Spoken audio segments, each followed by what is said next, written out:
সবাইকে welcome learning চ্যানেলে। আজকের ভিডিও রয়েছে ক্লাস 10 এর জন্য। আজকের ভিডিওতে কথা বলবো তোমাদের সিলেবাসে তৃতীয় অধ্যায়ের কিছু ইম্পর্টেন্ট 2 মার্কস নিয়ে। দেখে ফেলো এই প্রশ্নগুলো তোমাদের প্রিপারেশন হয়েছে কিনা। বিদ্রোহ কি, বিপ্লব কি, অভ্যুত্থান কি? বিপ্লব ও বিদ্রোহের মধ্যে পার্থক্য লেখো। অরণ্য আইন কিভাবে উপজাতিদের ক্ষতি করে? ব্রিটিশ সরকার কেন ঔপনিবেশিক অরণ্য আইন জারি করে? ঔপনিবেশিক অরণ্য আইন কি? প্রথম অরণ্য আইন পাশের উদ্দেশ্য কি? দ্বিতীয় ভারতীয় অরণ্য আইন কি? দেবী সিংহ কে ছিলেন? চুয়ার কাদের বলা হয়? চুয়ার বিদ্রোহের গুরুত্ব লেখো। জঙ্গলমহল জেলাটি কোন পটভূমিকায় গঠিত? পাইক কাদের বলা হয়? পাইকান জমি কাকে বলে? চাইবাসার যুদ্ধ কি? ডিং খরচা বলতে কি বোঝো? কোল বিদ্রোহের কারণ কি ছিল? কোল বিদ্রোহের ফলাফল লেখো।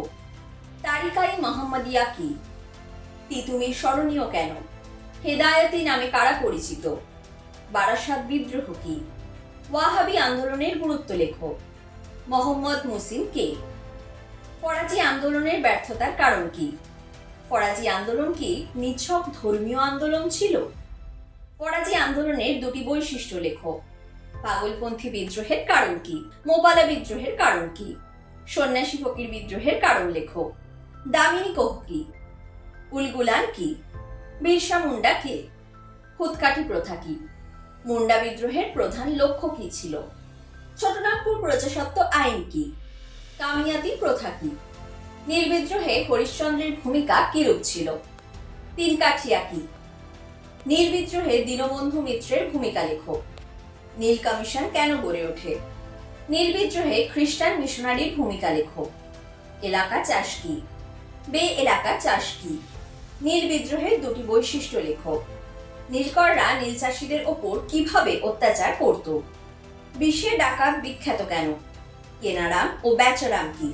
বা বড় বাও ও ছোট বাও কি? নীল বিদ্রোহের কারণ কি? যদি কোনো সমস্যা হয় তার জন্য আমি রয়েছি, কমেন্ট করে জানাও কোন প্রশ্নতে কি সমস্যা রয়েছে, অবশ্যই রিপ্লাই করব। সাথে থাকো আর দেখতে থাকো লার্নিং চ্যানেল। দেখা হচ্ছে আবারও পরের ভিডিওতে, আর চ্যানেলটিকে এখনই সাবস্ক্রাইব করে ফেলো।